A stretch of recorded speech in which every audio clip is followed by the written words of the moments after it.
Red flag signs in shoulder pain.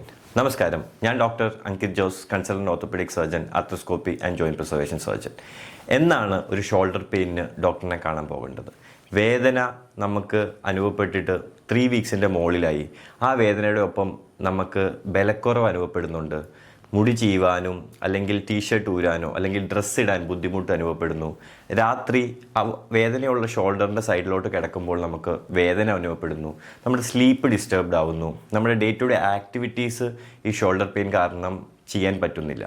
ഇങ്ങനത്തെ കേസസിൽ നമ്മൾ ആ ഷോൾഡർ പെയിൻ സിഗ്നിഫിക്കൻ്റ് ആയിട്ട് എടുക്കുകയും ആ പെയിനിനെ ഫർദർ ഇവാലുവേഷൻ ചെയ്യേണ്ടത് ആവശ്യമാണ്. ഒരു ഡോക്ടറിനെ കണ്ട് x ray, MRI scan, blood test, clinical evaluation നടത്തിയിട്ട് വേണം ഒരു ഡെഫിനിറ്റീവ് ഡയഗ്നോസിസിലോട്ട് പോകാനും ആ ഷോൾഡർ പെയിനിൻ്റെ ഒരു ട്രീറ്റ്മെൻറ്റ് പ്രോട്ടോകോൾ ഡിസൈഡ് ചെയ്യാനും. Four further such health tips, follow me.